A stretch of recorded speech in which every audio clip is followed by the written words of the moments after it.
Less than 20% of the ocean floor has been mapped with sufficient accuracy to trace its relief, its valleys, and its geological structures with any level of detail.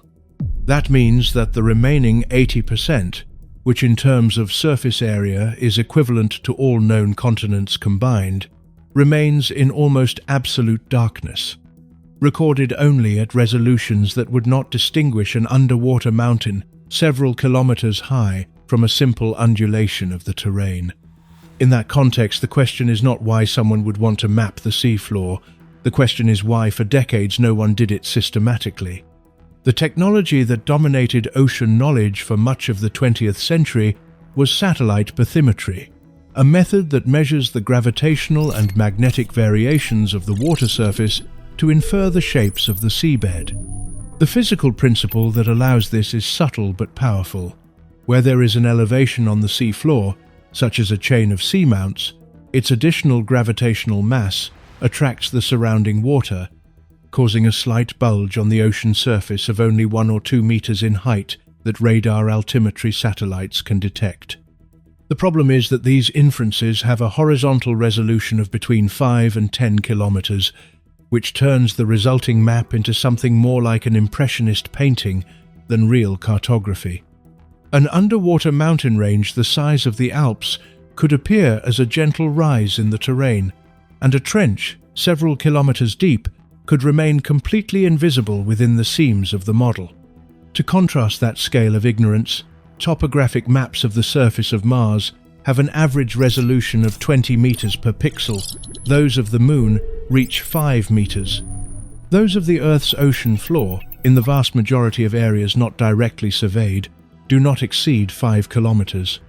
That is, we know the surface of planets that are hundreds of millions of kilometers away better than the seabed that covers 71% of our own planet. That paradox is not rhetorical. It has immediate practical consequences in fields as diverse as submarine navigation, tsunami prediction, industrial fishing management, or the laying of fiber optic cables that sustain the entirety of data traffic in the modern world. The ocean is opaque to electromagnetic waves, which include light and the radar signals we use to photograph the Earth from space. Water absorbs those wavelengths with brutal efficiency.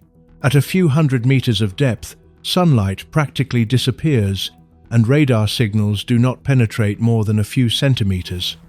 The only thing that travels through kilometer-deep columns of water in a useful way is acoustic waves, sound, which travels at approximately 1,500 meters per second in the ocean and can bounce off the seabed to produce images of the bottom.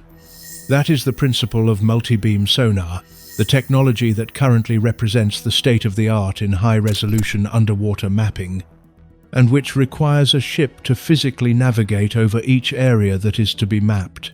There is no shortcut, no satellite or telescope that can do that job from a distance. The speed of sound in water is not constant, and that variability greatly complicates bathymetric measurements. It depends on temperature, salinity, and pressure of the water, 3 factors that change with depth and latitude in complex and not always predictable ways. An acoustic wave that descends through the water column curves and refracts according to the gradients of those 3 variables, and if the sound velocity profile in the water column at the time of measurement is not known with sufficient precision, the corrections of the travel time of the acoustic pulse produce errors in the estimation of depth. That is why oceanographic research vessels not only carry sonar, they also carry instruments to measure temperature, salinity, and pressure throughout the entire water column. And they perform deployments of that profiling probe regularly to calibrate their acoustic measurements. Underwater mapping is an exercise in instrumental precision that requires much more than simply pointing downward and counting. The practical problem of scale is overwhelming. Mapping the entire ocean floor with multibeam sonar at a resolution of 100 meters per pixel, which would be the minimum acceptable for scientifically useful cartography, would require ships equipped with that technology to navigate for approximately 200 years in a continuous and coordinated manner. If a resolution of 10 meters were desired, which is the one that allows geological structures to be distinguished with sufficient detail for most scientific applications, the required time would be multiplied by a factor of 100, reaching figures that no longer make any operational sense. It is a task that, with current resources, is simply unmanageable on an individual basis, which explains why the Seabed 2030 project, coordinated by the Nippon Foundation and the GEBCO organization, was conceived as a global initiative to gather data from all the oceanographic institutions in the world, the military willing to declassify their records, private companies with ocean-going fleets, and any ship equipped with sonar that sails over unmapped areas. The goal was to have 100% of the ocean floor mapped at a resolution of 100 meters or better by the year 2030. NASA is, by public definition and institutional vocation, a space agency. Its name states it clearly: National Aeronautics and Space Administration. It was founded in 1958 to coordinate the American response to the Soviet Sputnik. It was consecrated with the Apollo missions, and since then it has oriented its activity toward outer space, planets, asteroids, telescopes, probes, interstellar. The obvious question is what a space agency is doing mapping the ocean floor, and the official answer, which is technically correct although not necessarily complete, has to do with one word: analogues. An analogue, in NASA's vocabulary, is a terrestrial environment that reproduces with sufficient fidelity the conditions of an extraterrestrial environment that one wants to study. The Atacama Desert is an analogue of Mars because its arid soil and its extreme ultraviolet radiation make it possible to study what type of microorganisms could survive in Martian conditions. The lava caves of Hawaii are analogues of lunar subsurface structures. Antarctica is an analogue of the poles of cold planets. And the ocean floor, especially certain very specific areas, is one of the most valuable analogues for ocean worlds of the outer solar system because it shares with them the conditions that matter most: total darkness, extreme pressures, temperatures close to the freezing point in most of the water column, and the presence of chemical energy instead of light energy as the driver of biological processes. That connection is not rhetorical. Europa, Jupiter's moon, has, beneath its ice crust, between 15 and 25 kilometers thick, an ocean of liquid water that could be between 80 and 170 kilometers deep, which makes it the largest known ocean in the solar system.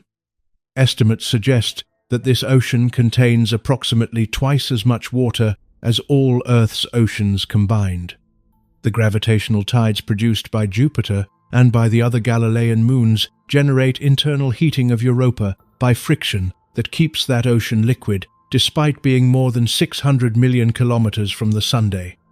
At its bottom, where the ice crust or the rocky mantle comes into contact with the water, there could exist hydrothermal vents similar to those that exist on the Earth's ocean floor. And those hydrothermal vents are, since the discovery of the first ones in 1977, one of the most extraordinary ecosystems that biology has documented. The hydrothermal vents of the Pacific floor, especially those known as black smokers or hydrothermal chimneys, release water at temperatures that can exceed 400 degrees Celsius, saturated with mineral sulfides that precipitate upon contact with the freezing surrounding water and form structures that resemble dark chimneys several tens of meters high. Around those structures, in total absence of sunlight and under pressures of several hundred atmospheres, equivalent to between 200 and 500 times atmospheric pressure at sea level, a complex ecosystem thrives based not on photosynthesis but on chemosynthesis, bacteria that obtain energy by oxidizing hydrogen sulfide, and from them a trophic chain of tube worms up to 2 meters long, blind crabs, mussels, octopuses adapted to darkness, and hundreds of other species that do not depend at all on solar energy to exist. Life without sun is not only possible, it is exuberant, diverse, and structurally complex. The relevance of this discovery for astrobiology is difficult to exaggerate. Before 1977, the dominant paradigm was that life required sunlight as a primary energy source, which implied that any world without access to sufficient solar radiation was practically ruled out as a candidate for hosting life. The existence of deep hydrothermal ecosystems completely broke that paradigm. If life can thrive in total darkness, under extreme pressures, and from chemical energy, then the number of potentially habitable worlds in the solar system expands dramatically and unexpectedly. Europa, Enceladus, Saturn's moon that ejects geysers of water vapor into space from cracks in its south pole, Ganymede, Titan with its subsurface ocean of water and ammonia, and even Triton, began to be considered with completely different eyes. Deep-sea biology changed astrobiology before anyone planned it. In that context, NASA's interest in the ocean floor has a clear and fully documented logic. Programs such as SubSEA, acronym for Systematic Underwater Biogeochemical Science and Exploration Analog, combine exactly those two agendas. They use remotely operated underwater vehicles to explore hydrothermal vents in areas such as the Hawaiian archipelago or the ocean ridges of the Pacific, and the protocols, instruments and methodologies that are tested in those expeditions are directly transferable to future missions to Europa or Enceladus. It is not only a matter of seeking conceptual inspiration. NASA engineers test in the ocean communication systems with latency that simulate the one that will exist when probes are hundreds of millions of kilometers from Earth. Sampling systems that must operate without human intervention, and anomaly detection algorithms that must identify signals of biological interest autonomously. The scientists who participate in those expeditions are literally rehearsing how to explore another world using the Pacific floor as the stage. The Seabed 2030 project is technically independent from NASA, but the agency is one of its most active collaborators, together with NOAA, the Woods Hole Oceanographic Institution, the Scripps Institution of Oceanography, the German Alfred Wegener Institute, the Japanese JAMSTEC, and dozens of other research institutions around the world. The initiative starts from a simple but ambitious premise: to standardize, centralize, and share all existing bathymetric data, and to coordinate new expeditions to cover the areas that have not yet been surveyed with sufficient resolution. Its operational structure is divided into 4 regional centers that share responsibility for the Arctic Ocean and North Atlantic, the South Atlantic and Indian Ocean, the Pacific, and the deep abyssal zones, with a global data center at the British Oceanographic Data Center in the United Kingdom. The state of submarine cartography at the start of the project, around 2017, showed that barely 6% of the ocean floor had been mapped with a resolution of 100 meters or better. That means that the remaining 94% was effectively a blank map at that level of detail. 5 years later, in 2022, that figure had risen to 25%, a considerable advance, but one that still left 3/4 of the seabed in darkness. By 2024, project estimates indicated that approximately 26% had been reached, evidence that the pace of progress has slowed compared to the most productive years of the initiative.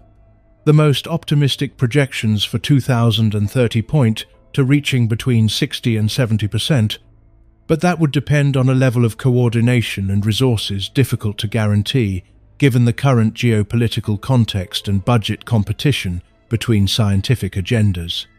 The main technology used is multibeam sonar, which operates by emitting fans of acoustic waves at multiple angles simultaneously from the keel of a ship and measuring precisely the time it takes to bounce off the seabed.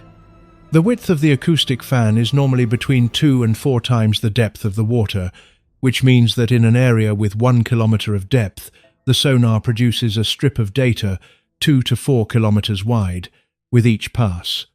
A modern ship with multibeam sonar can produce maps of that width as it moves, with resolutions that vary between 1 and 100 meters depending on depth. The deeper the bottom, the more the acoustic beam disperses and the lower the geometric resolution. In abyssal zones, which can exceed 6 kilometers in depth, the practical resolution is usually between 30 and 100 meters, which makes it possible to distinguish geological structures on the kilometer scale, but not individual smaller objects. In addition to multibeam sonar operated from the surface, autonomous underwater vehicles are increasingly used, which can dive to great depths and produce images of much higher resolution in localized areas. An AUV operating 100 meters above the bottom can generate maps with resolutions between 1 and 10 meters, sufficient to distinguish individual geological structures, outcrops of polymetallic nodules, hydrothermal chimneys, cold water corals, or even remains of historical shipwrecks. That much higher resolution comes at a cost. AUVs have limited autonomy, generally between 24 and 72 hours of battery, and their cruising speed of between 2 and 4 knots means they cover much smaller areas than surface ships. They are therefore used mainly for detailed research of areas of interest previously identified by surface sonar, in a progressive zoom strategy that goes from the regional scale to the local scale. The data obtained are integrated into global databases such as GEBCO, acronym for General Bathymetric Chart of the Oceans, which is the international reference for ocean cartography, and is continuously updated with new data arriving from around the world. One of the most notable features of the project is that it has mobilized completely non-conventional data sources. Companies that lay fiber optic cables on the ocean floor for global internet traffic operate ships equipped with sonar that navigate over areas never mapped before starting the installation of the cables, and these data can be shared with GEBCO without compromising any commercially sensitive information. Cruise companies, deep-sea fishing vessels, and offshore drilling platforms also contribute their data increasingly. Ocean citizen oceanography, driven by the decreasing cost of acoustic sensors, could become a significant data source in the next decade. NASA contributes directly to the project through its oceanographic expeditions and also through its Earth observation satellites. The ICE-ESAT-2 satellite, designed primarily to measure the thickness of polar ice using high-frequency green laser pulses, can also estimate depth in sufficiently transparent coastal waters. The laser penetrates the water to depths of approximately 40 meters, and the time of flight of the pulse when it bounces off the bottom allows bathymetry to be calculated with centimeter precision in those shallow areas. That capability was not foreseen in the original design of the satellite, but was discovered during data analysis, which illustrates a recurring feature in the way NASA works. Instruments designed for one purpose frequently end up producing valuable scientific data in completely different fields. Beyond the general objective of mapping the ocean floor, there is a set of scientific, economic, and strategic motivations that explain why different actors, from government agencies to private companies and military navies, are willing to invest considerable resources in knowing the seabed in greater detail. Those motivations are neither secret nor particularly mysterious, although they are not always publicized with the same intensity as the more photogenic scientific objectives. The first motivation, and probably the most economically powerful in the medium term, is that of ocean floor minerals. The seabed contains extraordinary concentrations of materials that are essential for the modern technological industry. Polymetallic nodules, which are spherical concretions between 2 and 10 centimeters in diameter that grow very slowly on the ocean floor over millions of years at rates of between 1 and 10 millimeters per million years, contain manganese, nickel, copper and cobalt in proportions that make them enormously attractive for underwater mining. The Clarion-Clipperton Fracture Zone in the Central Pacific between Hawaii and Mexico contains estimated cobalt reserves that exceed by several orders of magnitude the currently known terrestrial reserves. Cobalt is an essential component of lithium-ion batteries that power everything from mobile phones to electric vehicles, and more than 70% of current global production comes from the Democratic Republic of the Congo, which creates a geopolitical dependency that several countries consider strategically unacceptable. In addition to nodules, there are two other types of submarine mineral deposits of great industrial interest. Ferromanganese crusts cover the slopes of seamounts and are rich in cobalt, platinum, tellurium, and rare earth elements such as cerium or neodymium, elements critical for the manufacture of high-power permanent magnets used in wind turbines, electric motors, and electronic devices.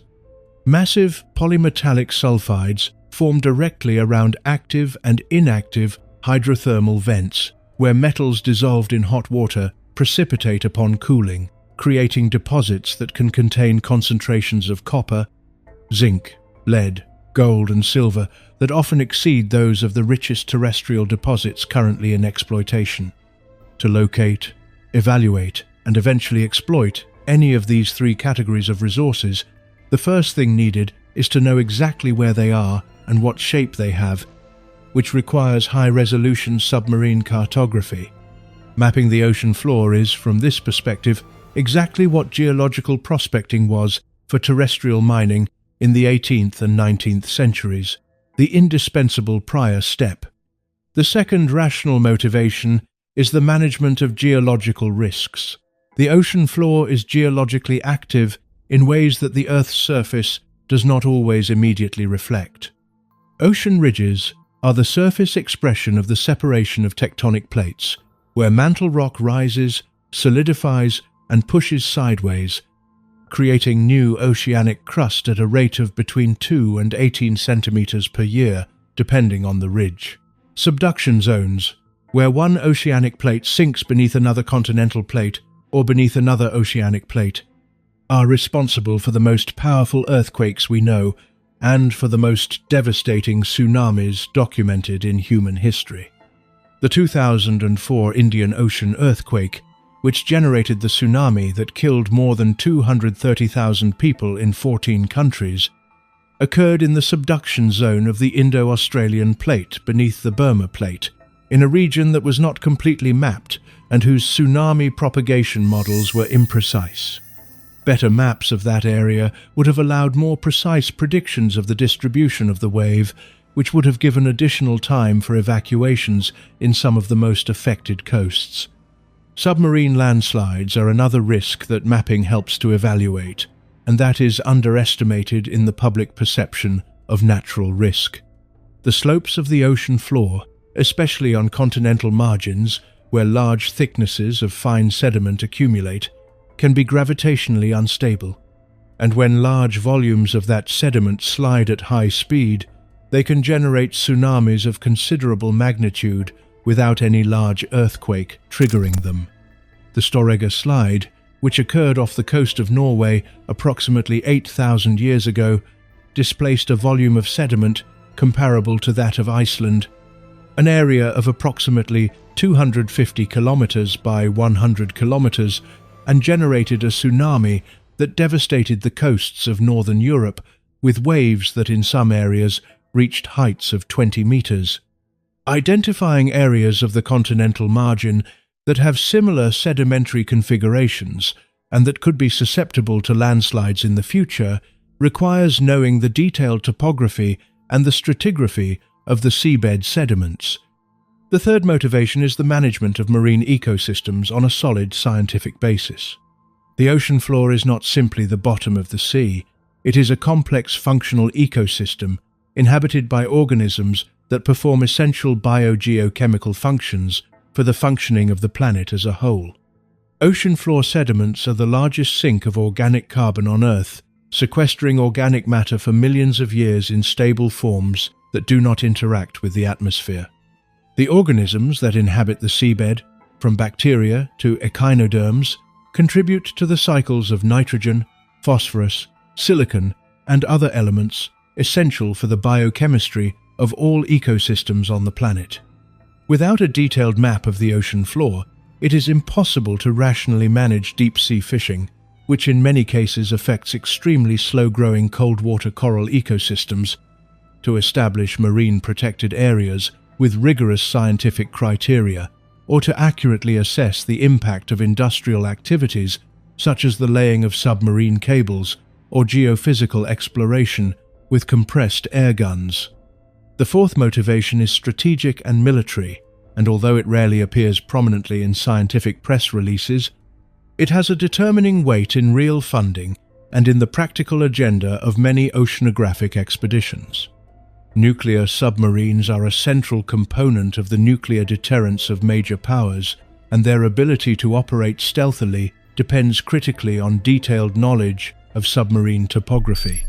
The propagation of sound underwater is a notably complex phenomenon. Differences in temperature, salinity, and pressure create layers with different acoustic velocities that refract sound waves, create acoustic shadow zones where a sonar cannot detect a submarine, and convergence zones where acoustic energy concentrates and sound travels for thousands of kilometers. The topography of the ocean floor, with its canyons, seamounts, and ridges, profoundly modifies that acoustic propagation. A high-resolution bathymetric map is, in that context, a direct tactical advantage that has strategic value equivalent to that of a detailed map of the battlefield. It is no coincidence that the naval forces of major powers have accumulated high-resolution bathymetric data for decades that remain classified, and that some of those data have been used to improve public scientific maps only when strategic and technological interests allowed it. The process of mapping the ocean floor is not only confirming what geophysical models predicted, it is producing discoveries that surprise even specialists with decades of experience in the field. The seabed turns out to be a much more dynamic, diverse, and structurally complex place than any image generated from satellite could suggest, and each advance in cartographic resolution triggers a cascade of new questions. In 2022, an expedition using high-resolution multibeam sonar in the waters of the South Pacific, in the southeastern Pacific zone between the Chilean coasts and the South Pacific Ridge, discovered a completely unknown chain of seamounts.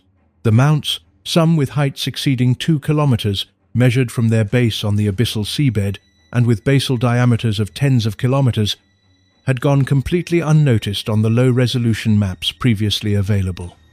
The chain has dimensions that make it comparable in magnitude to significant terrestrial mountain ranges. The same expedition also discovered several species new to science associated with those seamounts, including cold-water corals, sponges, and echinoderms that had evolved in isolation on those structures, in the same way that oceanic islands act as laboratories of evolution for terrestrial species. Another recent discovery, produced by the analysis of combined multibeam sonar data and sediment sampling in the western Indian Ocean, was the identification of what researchers informally called a microcontinent, a fragment of continental crust of granitic composition, completely different from the surrounding basaltic oceanic crust, submerged under several kilometers of water and sediment. That fragment, which is probably part of the ancient supercontinent Gondwana and separated from Madagascar approximately 84 million years ago, during the opening of the Indian Ocean, had never been identified because low-resolution maps did not distinguish its differential gravitational and magnetic signature from the background noise of the models. Its existence has direct implications for models of continental drift and for understanding how continents fragment and redistribute over geological time. The ecosystems associated with hydrothermal vents also continue to provide surprises that force revisions of established models. In expeditions to the Indian Ocean, researchers documented communities of organisms around hydrothermal vents that do not resemble any of the communities previously described in the Pacific or the Atlantic. The most striking difference is not only the species composition, although in many cases they are completely new to science, but the functional architecture of the ecosystem. The symbiotic relationships between chemosynthetic bacteria and the multicellular animals that host them in their tissues are of types that had not been described in other ocean basins.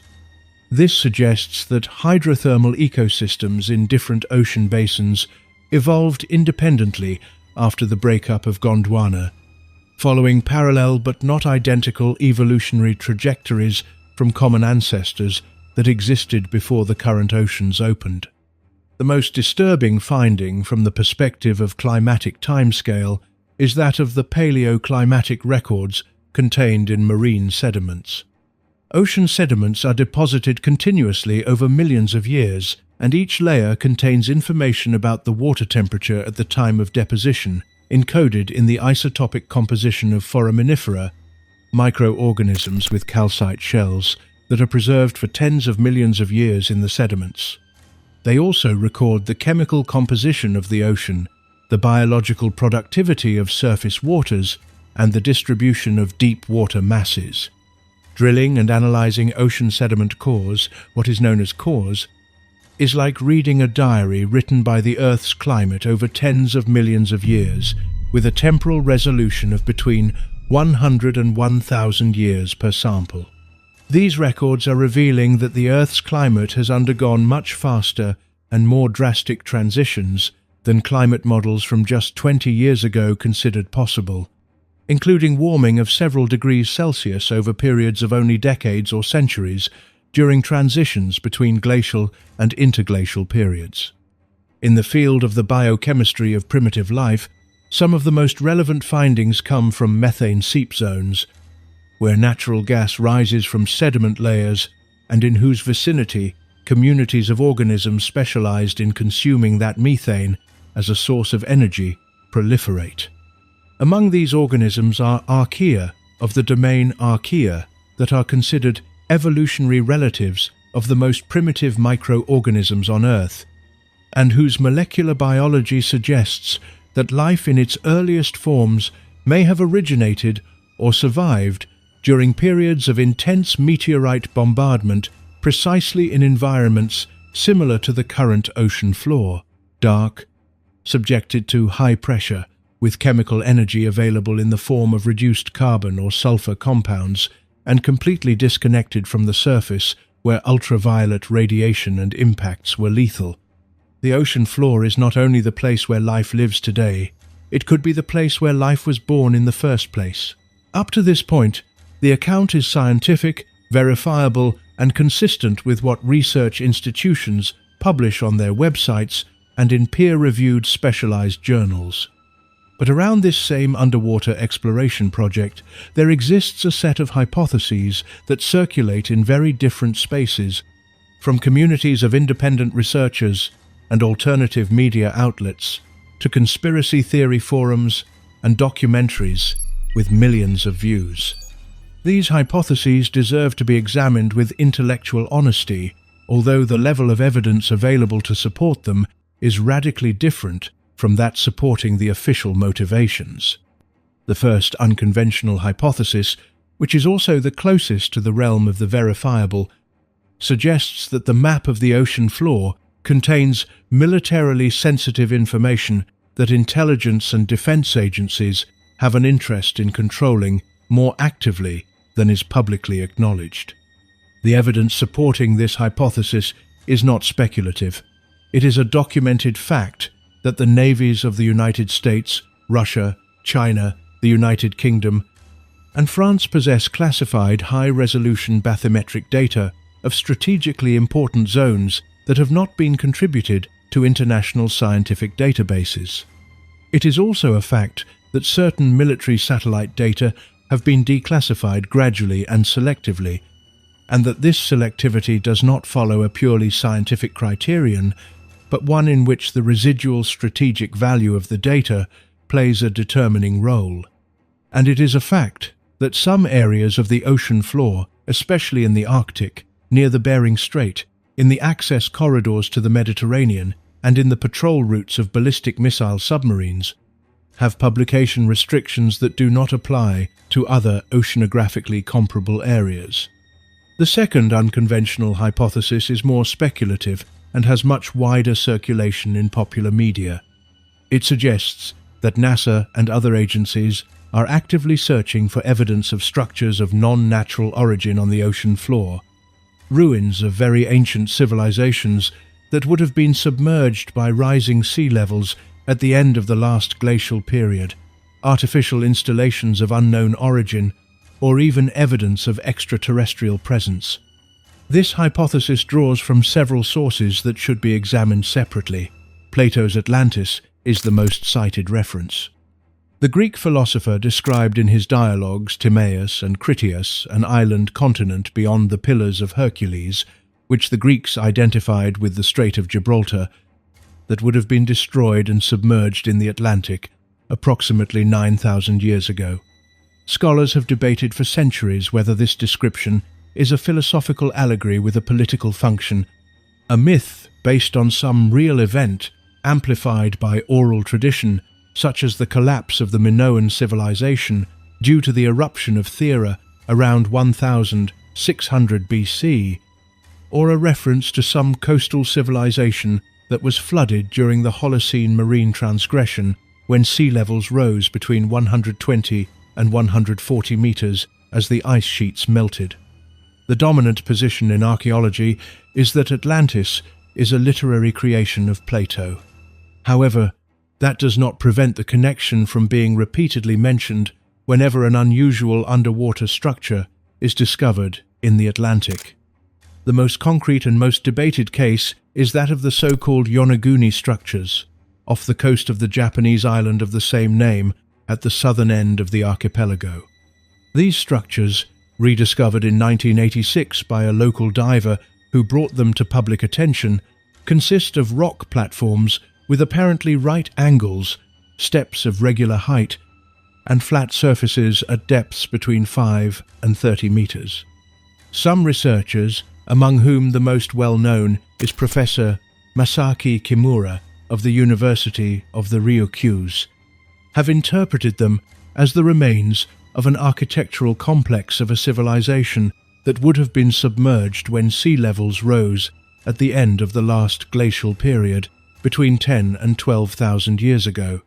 The alternative interpretation, supported by most geologists who have studied the site directly, is that the structures are the result of natural processes of marine erosion and tectonic fracturing acting on the local sandstone, whose horizontal stratification and vertical fracture planes tend to produce blocks with a geometric appearance without any human intervention. The debate has not been definitively settled, and that ambiguity keeps the artificialist hypothesis alive among enthusiasts of lost civilizations.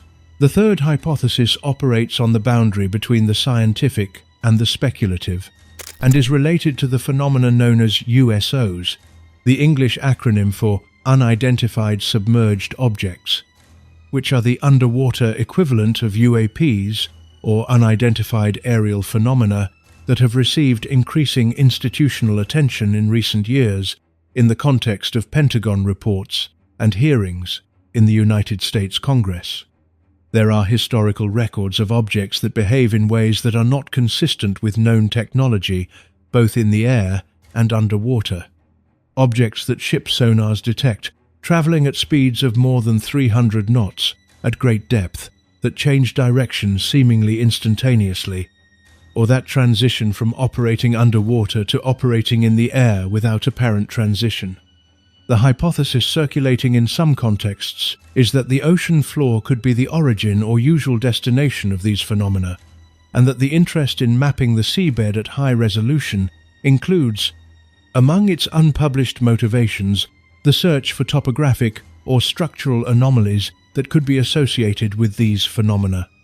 There is no verifiable evidence supporting that specific connection, but the existence of UAP and USO phenomena in declassified military records is real and officially acknowledged.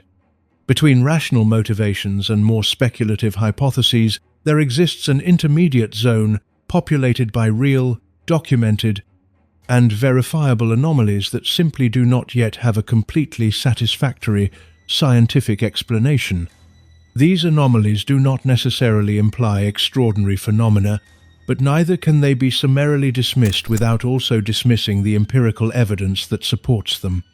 One of the most cited in recent years is the so-called Pacific blob, a journalistic term used to describe an oceanic thermal anomaly that manifested between 2013 and 2015 inches, the northeastern Pacific, as an unusually warm mass of water, more than 1,500 kilometers in diameter, and several hundred meters deep.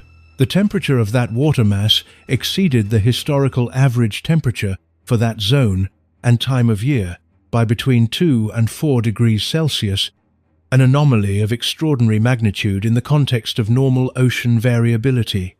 Its ecological consequences were devastating. More than 1 million seabirds died of starvation on the coasts of California, Alaska, and Canada. Pacific salmon populations collapsed. The number of marine mammal strandings reached unprecedented levels, and toxic algal blooms closed fisheries from Alaska to Baja California. The initial cause of the blob is not fully understood. It has been attributed to a combination of weak winds that reduced evaporative cooling of the ocean's surface, to variations in atmospheric pressure related to the Pacific Decadal Oscillation, and possibly to deep ocean circulation patterns related to seabed topography. Seafloor mapping is relevant because submarine topography directly influences ocean circulation patterns and the upwelling of deep waters.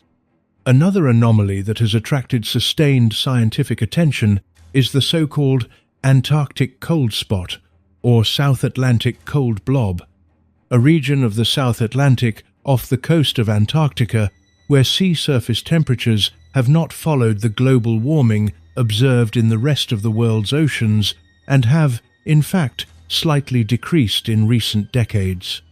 Climate models predict that this area should warm along with the rest of the ocean, and the discrepancy between prediction and observation has generated active scientific debate about whether it reflects a flaw in the models or a real physical phenomenon related to changes in global thermohaline circulation, which is the large-scale deep ocean circulation driven by differences in water density that distributes heat across the planet.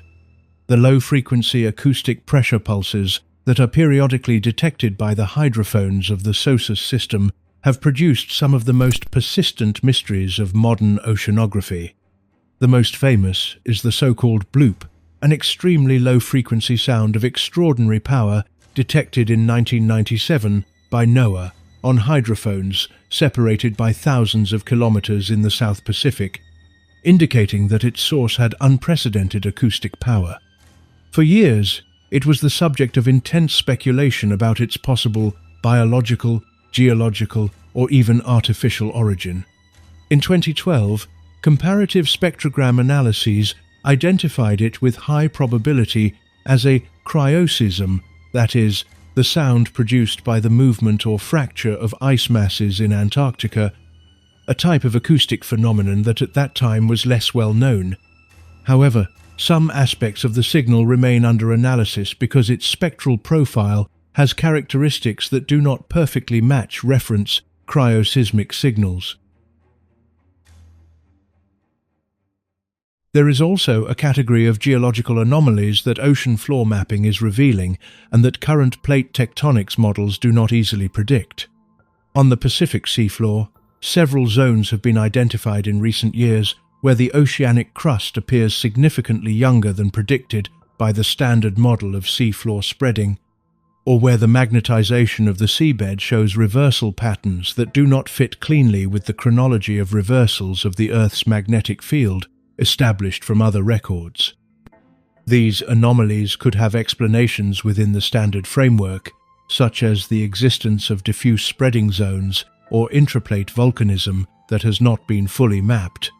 But in some cases they require modifications to the model on which there is still no consensus about how to implement. The so-called low-frequency seismic pulses, also known as seismic tremors, which are recorded periodically in areas of the ocean floor far from any known plate boundary, represent another puzzle that high-resolution mapping can help resolve. These tremors, which last from hours to days and have spectral signatures different from conventional earthquakes, have been detected in areas of the Central Pacific and the South Atlantic where predictable tectonic activity is minimal. One hypothesis is that they are related to the movement of hydrothermal fluids through networks of fractures in the oceanic crust, but to confirm it, it is necessary to know in detail the topography of the seabed in those areas and the distribution of the geological fractures that serve as conduits for those fluids. One of the aspects of ocean mapping that generates the most suspicion outside the scientific and governmental establishment is the confirmed existence of classified bathymetric data held by the armed forces of several nations. It is not a conspiratorial speculation. Declassified documents from the United States Navy, the gradual declassification programs of the National Geospatial Intelligence Agency, and the public statements of researchers who have worked on projects at the boundary between the civil and military spheres clearly confirm that there is a body of data on the ocean floor that is not publicly available, and that its scope and resolution are superior to what open scientific databases contain. The history of that classification can be traced in considerable detail. During the Cold War, the United States Navy invested extraordinary resources in understanding the topography of the ocean floor along submarine traffic routes and in areas of potential fleet operations. The program that produced the largest amount of classified high-resolution data was the operation of oceanographic reconnaissance submarines. Ships and submarines equipped with high-frequency sonars that systematically traversed the strategic routes of the North Atlantic, the Arctic, and the Western Pacific, producing high-resolution bathymetric maps that remained classified. At the same time, the SOSUS network of ocean-bottom hydrophones, which was deployed in the North Atlantic, the Arctic, and the Pacific to detect Soviet submarines, indirectly provided data on the topography of the seabed in the areas where it was installed. The logic of classification is understandable from a military point of view. A detailed map of the ocean floor makes it possible to predict thermocline gradients, the position of mixing layers, and acoustic shadow zones that determine where a submarine can hide most effectively. High-resolution bathymetry is also necessary for submarine navigation in shallow water areas, where the margin of error between the seabed and the submarine's keel can be only a few meters. And the patterns of deep ocean circulation inferred from submarine topography make it possible to predict sound propagation conditions months in advance, which has direct tactical value in planning operations to search for and neutralize adversary submarines. Knowing that topography in greater detail than the adversary is an advantage equivalent to knowing the terrain better in a land battle. The declassification process has continued, but at a pace that some scientists consider insufficient for the goals of global mapping. In 2019, the National Academies of Sciences, Engineering, and Medicine published a report explicitly recommending that the United States government adopt a more active policy of declassifying historical bathymetric data to accelerate the progress of global ocean mapping.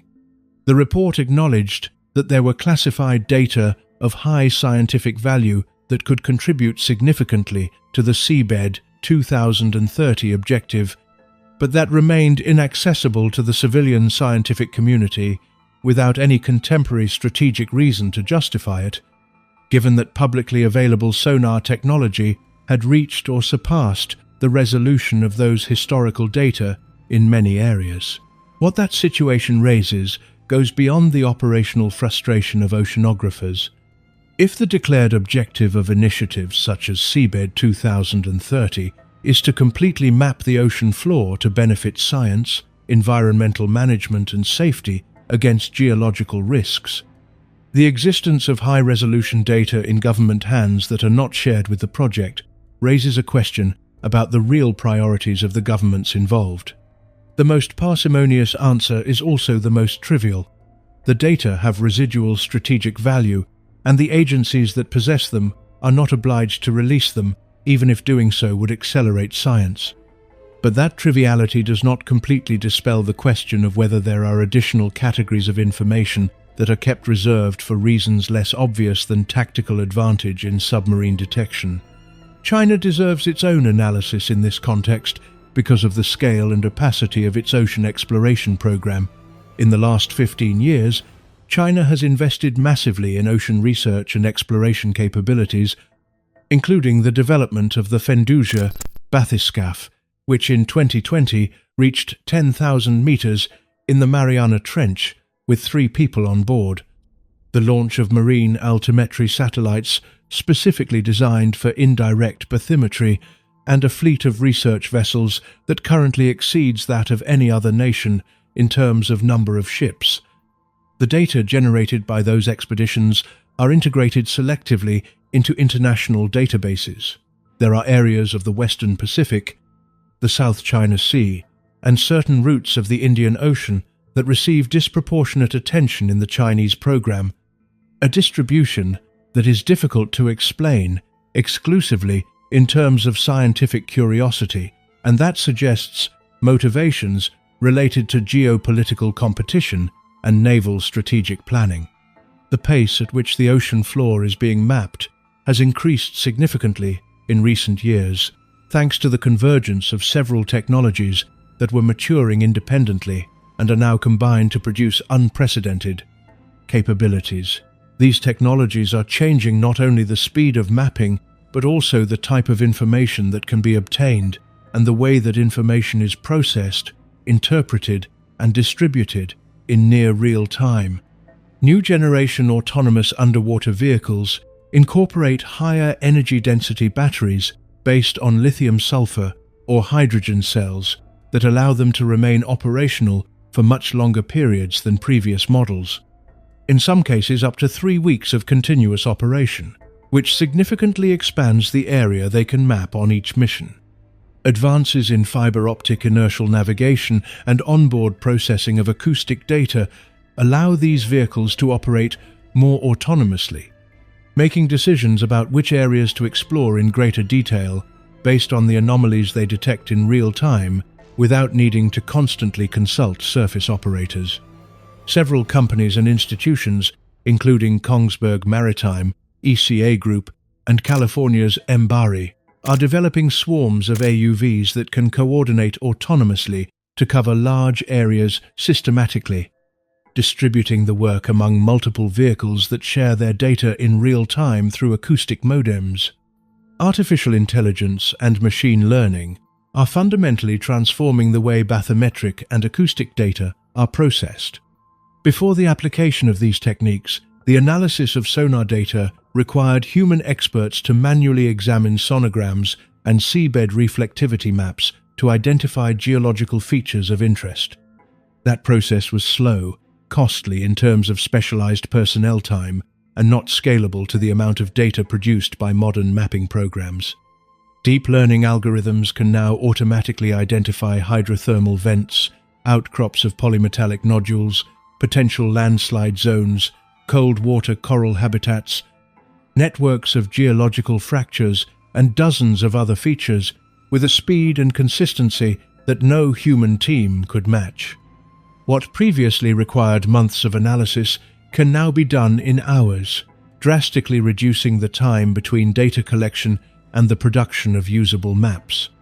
NASA is developing, within the framework of its program for preparation for the exploration of extraterrestrial oceans, ice drilling technologies and underwater vehicles that will have to operate on Europa or Enceladus completely autonomously for periods of years, without the possibility of real-time human intervention, and with communications that can take between 30 and 70 minutes to travel one way to the destination. These constraints are qualitatively different from those operating in any terrestrial underwater mission, where an operator can always intervene within minutes if something goes wrong, and they require a level of autonomy and robustness in systems that goes far beyond the current state of the art. The bottom of Earth's ocean, especially in the most remote and least explored areas, is the laboratory where these technologies are being tested under the most demanding conditions available on Earth. International cooperation in ocean mapping is taking new forms, driven by the convergence of interests among very different actors. The Ship of Opportunity program, which is part of Seabed 2030, has managed to establish agreements with commercial shipping companies to install multibeam sonars on transport ships that regularly cross unmapped ocean areas, turning what would otherwise simply be the trace of a commercial voyage into scientific data. This strategy does not require dedicated scientific expeditions, which are costly and scarce, but rather takes advantage of the global merchant fleet as a distributed network of sensors. Each container that crosses the South Pacific or the Central Indian Ocean can become, if the ship is properly equipped, a platform for collecting bathymetric data. On the more distant horizon, but not as distant as it might seem, is the possibility of using permanent sensor networks on the ocean floor for continuous monitoring of seismic, volcanic, and hydrothermal activity. Several fiber optic telecommunications cables already laid on the ocean floor are being gradually converted into scientific sensor networks by installing instrumentation modules in the signal repeaters that the cables already contain. At regular intervals, these modules can measure seismic acceleration, pressure, temperature, and other oceanic variables in real time, transmitting the data to the surface through the fiber optic cable itself. The result would be an ocean monitoring network on a global scale that does not require research vessels to remain in operation, and that could provide early warnings of earthquakes and tsunamis with unprecedented precision. The connection between ocean floor exploration and exploration of the outer solar system is not a metaphor of outreach. It is a concrete, functional, and technical relationship that is shaping how NASA and other space agencies plan their missions for the next 2 decades. The Europa Clipper mission, launched in October 2024 aboard a SpaceX Falcon Heavy rocket and which will arrive at the Jupiter system in 2030, will carry 9 scientific instruments designed to characterize Europa's subsurface ocean, detect possible hydrothermal activity, and assess its habitability. Several of those instruments were calibrated and tested using samples and conditions from hydrothermal ecosystems of the Pacific. The Enceladus Orbilander mission, which is in an advanced concept study phase at NASA and could be selected for a possible launch in the 2030s, depending on the priorities set by the next Planetary Science Decadal Survey, could land on Saturn's moon and directly collect material from polar geysers to analyze it in search of complex biomolecules, amino acids, lipids, and other signals of organic chemistry that could be indicative of biological activity. The specific molecular categories that will be considered positive evidence of biology, the concentration thresholds required to distinguish a biological signal from abiotic production, and the analysis protocols that will be applied are being defined right now in laboratories that study material expelled by hydrothermal vents in the Pacific and the Atlantic. That process of defining the criteria for detecting extraterrestrial life is one of the most demanding and most important intellectual exercises in contemporary science, and the Earth's ocean floor is the main laboratory where it is being carried out. The fundamental problem is that one cannot search for what is not known to exist. If living beings on Europa or Enceladus use biochemistries different from those that characterize terrestrial life, based on solvents other than water, or on amino acids of opposite chirality, or on cell membranes of radically different composition, instruments calibrated in the context of terrestrial biology might not detect them, even if they were present in abundance.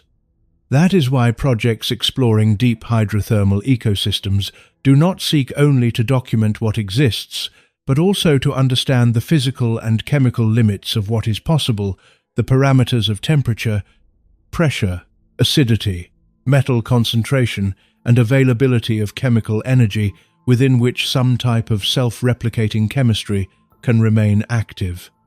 The implications of that scientific program for understanding the distribution of life in the universe are of a depth that has not yet been fully absorbed into the public imagination.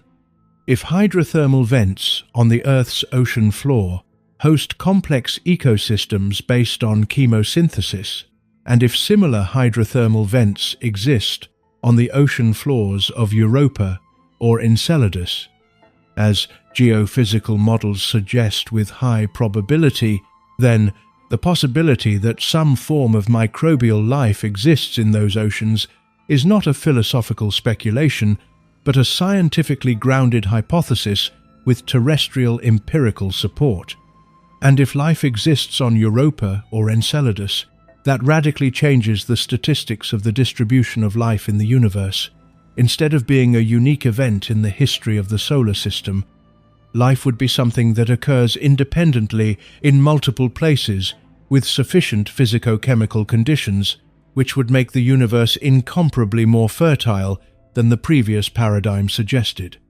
The history of ocean exploration and the history of space exploration have for decades been two parallel narratives that rarely intersected except in the inspirational metaphors of official speeches. The ocean floor was the territory of oceanographers, marine geologists, and deep-sea biologists.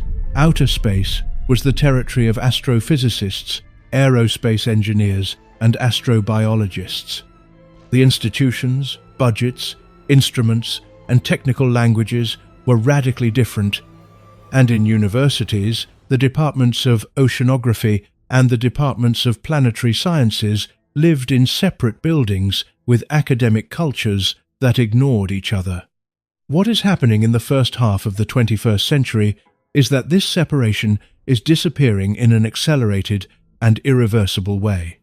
The same technologies of electric propulsion, autonomous communication, real-time data processing, and miniaturized instrument design that make new underwater AUVs possible are also those that make new in-situ space exploration probes possible. The same machine learning algorithms that identify hydrothermal vents in multibeam sonar data are the ones that analyze images of the surface of Mars in search of deposits of hydrated minerals, indicating the past presence of liquid water. The same scientists who in one expedition study the distribution of archaea bacteria in a hydrothermal ecosystem of the Pacific are, in many cases, simultaneously writing the scientific requirement documents for the instruments that will be sent to Europa in 10 or 15 years.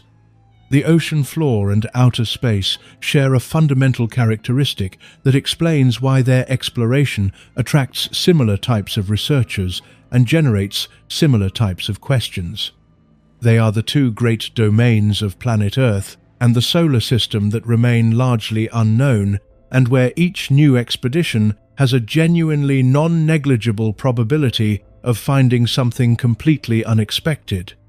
In the deep ocean, as in outer space, existing models are not sufficiently good to confidently predict what will be found in an unexplored area. That uncertainty is uncomfortable from the standpoint of scientific planning, but it is also the source of most of the discoveries that have transformed knowledge.